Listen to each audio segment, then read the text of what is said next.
ರಾಜ್ಯದ ನಾಯಕರು ಮಾಜಿ ಮುಖ್ಯಮಂತ್ರಿಗಳು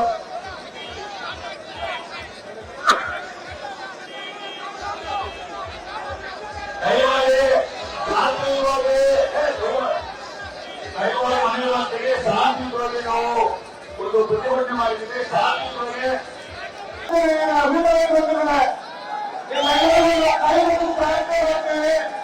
ಬೆಳಗ್ಗೆಯಿಂದ ಬಹಳ ಶಾಂತಿಯುತವಾಗಿ ಕೆರಗೋಡು ಗ್ರಾಮದಿಂದ ಮಂಡ್ಯ ಡಿಸಿ ಕಚೇರಿವರೆಗೆ ಇವತ್ತು ಯಶಸ್ವಿಯಾಗಿ ಪಾದಯಾತ್ರೆ ನಡೆದಿದೆ. ಕೈಗಾರಿಕೆಗಳು ಸಹಕರಿಸಿದ್ದಕ್ಕೆ ಮೊದಲನೇದಾಗಿ ನಿಮ್ಮೆಲ್ಲರೂ ಕೂಡ ಕೈ ಜೋಡಿಸಿ ಇವತ್ತು ಪ್ರತಿಭಟನೆಗೆ ಬಯಸ್ತಾ ಇದ್ದಾರೆ.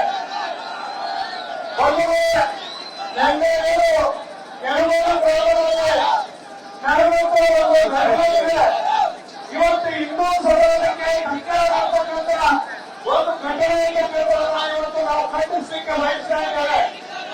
ಇವತ್ತು ಯಾವುದೇ ಸಮಾಜವಾಗಲಿ ಯಾವ ಧರ್ಮವಾಗಲಿ ಇವತ್ತು ಅವ್ರಿಗೆ ನೋವಾಗ್ತೇ ರೀತಿಯಲ್ಲಿ ಇವತ್ತು ಸಂವಿಧಾನ ಏನಾಗುತ್ತೆ ಆ ರೀತಿ ಇವತ್ತು ಸರ್ಕಾರ ಎಲ್ಲ ಗ್ರಾಮದವರ ಕನ್ನಡದವರ ಜಾತಿಯವರನ್ನ ರಕ್ಷಣೆ ಮಾಡತಕ್ಕಂಥದ್ದು ಅವರ ಕರ್ತವ್ಯ. ಆದರೆ ಅವರು ರಕ್ಷಣೆ ಮಾಡಲಿಲ್ಲ. ಈ ಹಿಂದೂ ಸಮಾಜದ ಜನರಿಗೆ ಇವತ್ತು ನೋವುಂಟಾಗ್ತಕ್ಕಂಥ ಕೆಲಸಗಳು ಕೆರವಾಡ ಗ್ರಾಮದಲ್ಲಿ ಮಾಡಿದ್ದಾರೆ. ಇವತ್ತು ಆಂಜನೇಯ ಸ್ವಾಮಿಯ ಭಾರತದ ಕೆಳಗಡೆ ಇಳಿಸಿ ಈ ಸಮಾಜಕ್ಕೆ ಧಕ್ಕೆ ಆಗ್ತಕ್ಕಂಥ ಈ ಧರ್ಮಕ್ಕೆ ಧಕ್ಕೆ ಆಗ್ತಕ್ಕಂಥ ಈ ಕೆಲಸವನ್ನ ಇವತ್ತು ಮಾಡಿರ್ತಕ್ಕಂಥ ಏನೋ ಒಂದು ಸಾಮಾಜಿಕವಾಗಿ ಪ್ರತಿಷ್ಠಾನವನ್ನು ಮಾಡಬೇಕು ಅಂತ ಹೇಳಿ ತೀರ್ಮಾನವನ್ನು ಮಾಡಿದ್ದು ಆ ಸಂದರ್ಭದಲ್ಲಿ ಇಡೀ ರಾಜಕಾರಣವನ್ನು ಬದಿಗೊತ್ತಿ ಎಲ್ಲರೂ ರಾಜಕೀಯ ಪಕ್ಷಗಳು ಆ ಸಣ್ಣ ಪ್ರತಿಷ್ಠಾನ ಕಾರ್ಯಕ್ರಮಕ್ಕೆ ಆಗಮಿಸಿತ್ತು. ಆದರೆ ಕಾಂಗ್ರೆಸ್ ಪಕ್ಷದ ಪ್ರಮುಖರು ಅಯೋಧ್ಯೆಯಲ್ಲಿ ನಡೆದಂತ ಪ್ರಾಣ ಪ್ರತಿಷ್ಠಾನ ಕಾರ್ಯಕ್ರಮಕ್ಕೆ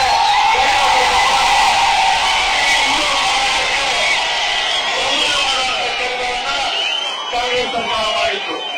ಅದಕ್ಕೆ ಮುಂದುವರೆದ ಭಾಗ ಏನುವಂತೆ ಕಳೆದ 24 ಗಂಟೆಗಳಲ್ಲಿ ಕೆರಗೋಡು ಗ್ರಾಮದಲ್ಲಿ ಹನುಮಾನ ಧ್ವಜವನ್ನ ಇಟ್ಟರ ಮೂಲಕ ಇಡೀ ಹಿಂದೂ ಸಮಾಜಕ್ಕೆ ಅವಮಾನವನ್ನು ಮಾಡುವ ಮೂಲಕ ಕಾಂಗ್ರೆಸ್ ಸರ್ಕಾರ ಹನುಮಂತರಿಗೆ ಅವಮಾನ ಮಾಡಿದೆ. ಅದರ ವಿರುದ್ಧ 15 ಕಿಲೋಮೀಟರ್ ಭಾಗ ಪಾದಯಾತ್ರೆ ಮಾಡುವ ಮೂಲಕ ಎಲ್ಲ ಹಿಂದೂ ಸಮಾಜದ ಜಾತಿಯನ್ನ ಮೀರಿ ರಾಜಕಾರಣವನ್ನ ಮೀರಿ 15 ಕಾಲ ಇನ್ನೊಂದು ಪಾದಯಾತ್ರೆಯನ್ನ ಪಾಲ್ಗೊಂಡಿದ್ದೀವಿ. ಆ ಪಾದಯಾತ್ರೆಯಲ್ಲಿ ಯಶಸ್ವಿಯಾಗಿ ಮಂಡ್ಯದ ಈ ಕಾರ್ಯಕ್ರಮವನ್ನ ಯಶಸ್ವಿಗೊಳಿಸಲಿಕ್ಕೆ ನಮ್ಮ ರಾಜ್ಯದ ಎಲ್ಲ ಪ್ರಮುಖ ಮುಖಂಡರು ಈ ಸರ್ಕಾರದ ನಿರ್ಣಯ ವಿರುದ್ಧವಾಗಿ ನಮ್ಮ ಮಂಡ್ಯದ ಜಿಲ್ಲಾ ಉಸ್ತುವಾರಿ ಸಚಿವರಾಗಿ ಕೆಲಸ ಮಾಡಿದಂತ ನಾರಾಯಣ ಅವರಿಗೆ ನಡೆದು ಟಿ ರವಿಯವರು ಮಾಜಿ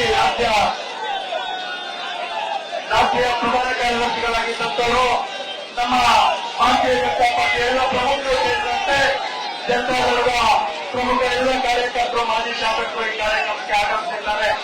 ಅದರ ಮುಂದುವರೆದ ಭಾಗವಾಗಿ ಇವತ್ತೆಲ್ಲ ನಾಯಕರು ನಮ್ಮ ಉದ್ದೇಶಿ ಮಾತನಾಡುತ್ತಿದ್ದಾರೆ.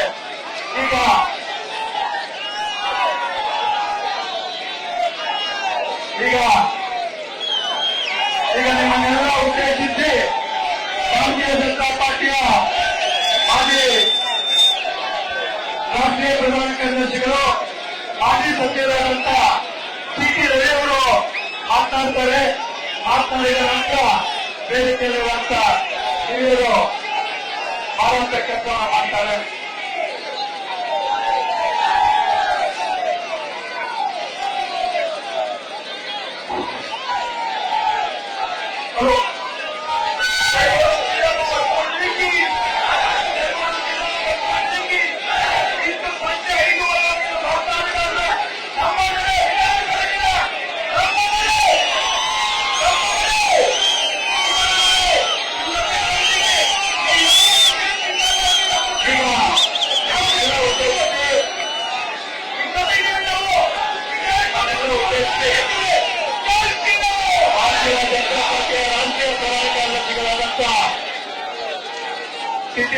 ಕೆಲವೇ ನಿಮಿಷದಲ್ಲಿ ಮಾತನಾಡ್ತಾರೆ.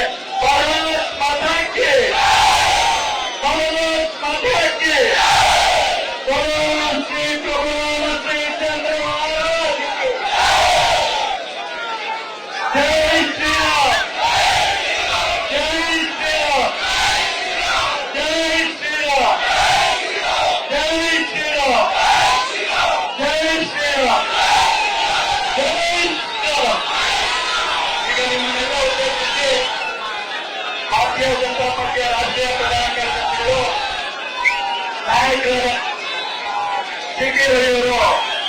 ಮಾಡ್ತಾರೆ, ದಯಮಾಡಿ ಅನುವು ಮಾಡಿಕೊಡ್ಬೇಕಾಗಿ ವಿನಂತಿ.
ಅನುಕ್ಷಣದ ಸುದ್ದಿಗಳಿಗಾಗಿ ವಿಸ್ತಾರ ನ್ಯೂಸ್ ಯೂಟ್ಯೂಬ್ ಚಾನೆಲ್ ಸಬ್ಸ್ಕ್ರೈಬ್ ಮಾಡಿ.